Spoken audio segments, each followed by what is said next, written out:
All right, chapter 17, public enemy number 1. At the urging of the teachers, all the students gather around Stratford's wealthiest citizen. I'm hearing great things about your progress in rehearsal, and I can't wait to be there in front row of the opening night of Romeo and Juliet, the billionaire tells them. You know, when your little community offered me such a warm welcome, I thought all of the ways that I could give back, and the greatest gift I have is my love of the Bard of Avon, William Shakespeare, the most superlative playwright and poet this world has ever produced. His attraction is most mysterious, Roddy intones through the earbud. Methinks I cannot resist. Shh, Cooper hisses. Excuse me? Mr. Wolfson's sharp gaze is suddenly riveted on Cooper.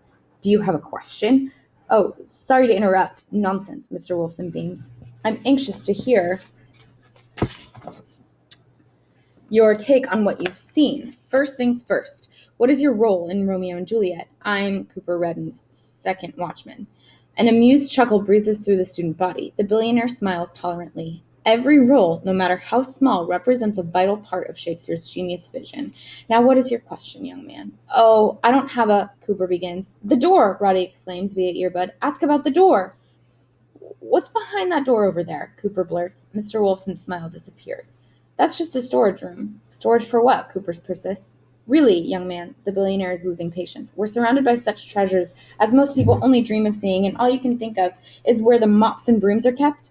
I must see for myself, Roddy announces in the earbud.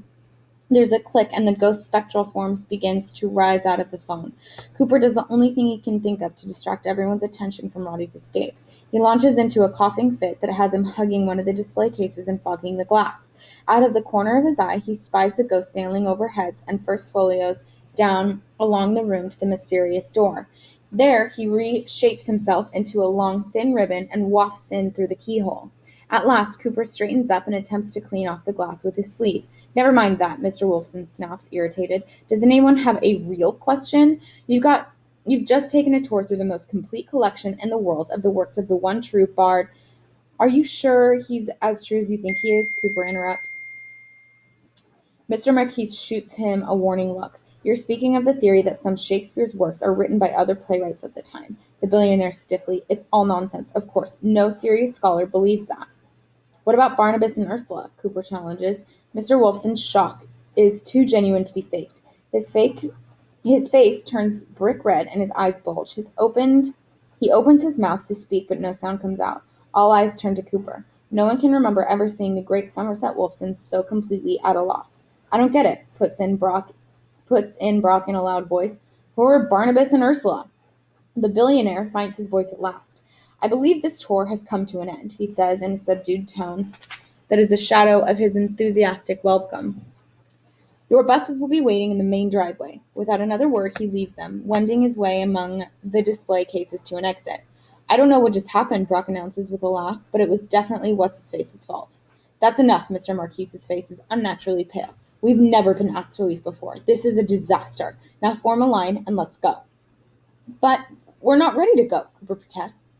He's in a panic. What about Roddy, who is still in the secret room? We haven't looked at all of these great first folios yet. The director is angry. I hope you're kidding, Cooper. You can't be the only one who missed the fact that we've been kicked out, and probably because of you. I don't know what you said back there, but it clearly upset Mr. Wolfson. Now move it along. Hoping to stall for time, Cooper shuffles in the back of the line. He gets a lot of dirty looks from his fellow cast members. Everybody knows who What's-His-Face is now. He's public enemy number 1. Only Brock has a smile for him. Smooth move, Romeo. Wherefore art thou brains? Jolie regards Cooper sadly. What if Mr. Wolfson doesn't come to our show? She looks disappointed. The last thing Cooper wants is to disappoint her. In that moment, he feels more like an outsider than ever before. No local would ever risk insulting Mr. Wolfson in his own museum. It takes a new guy to do that. Yet, as upset as Cooper is, he is even more worried about Roddy. As the group from the middle school marches out of the gallery, he keeps an eye on the mysterious door, hoping against hope to see Roddy's spectral form heading for home in the GX4000. No luck. Cooper pauses at the museum's front door. Come on, Roddy, where are you? Hurry up, Cooper, Mr. Marquis prods. Why are you dragging your feet? I should probably go to the bathroom before the drive, Cooper stammers. We'll be at school in 15 minutes. You can make it that long. Yes, but can Roddy? What if the phone isn't there to receive him when he's done exploring the secret room? Sure, the ghost is able to cover some distance when he's exploring, but in those cases, Roddy always knew where home base was.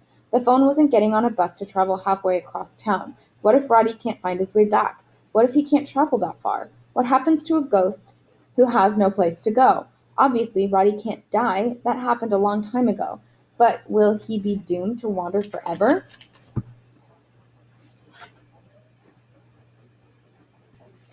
Cooper shuffles across the driveway. All three buses are loaded now. The first two are pulling away. Mr. Marquis stands at the entrance to the third, twirling one arm in the gesture of impatience.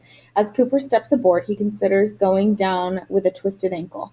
No, the director will never buy it. Neither will the other kids. He scans the bus for a friendly face and comes up empty. The door closes behind him and the bus's engine roars to life. Sorry, Roddy, I tried. They head down the drive and are just about to pass through the gates when a shimmering cloud shoots out of one of the museum's skylights and makes a beeline for the bus. Cooper spots it through the emergency door in the back, Roddy in hot pursuit. He leaps into the aisle and barks, "Stop!" The driver glances at him in the rearview mirror. "Sit down, you." Mr. Marquis has reached the end of his rope. "Take your seat." From the row behind him, Brock reaches up, grabs Cooper by the back of the collar, and hauls him down the bench. Since all eyes are on Cooper, nobody sees the blob of faint shimmering light attached itself to the bus's emergency door. It hangs there for a brief second, then oozes inside through a tiny crack in the glass. A split second later, it slips into Cooper's pocket and disappears. Weak with relief, Cooper slumps in his seat. Roddy is safe. That's all that matters. Barely have Cooper's shoulders touched the backrest when the earbuds burst to life. "'Tis there, Cooper Vega. I've seen it with these very eyes." "What?" Cooper whispers. "Barnabas and Ursula," comes the supercharged reply. "The play that I never lived to finish. 'Tis there, verily, and in mine own hand." All right, guys, chapter 18 and 19 will be tomorrow. I hope you enjoy. I hope you guys are listening, and let me know if you have any questions. Bye-bye.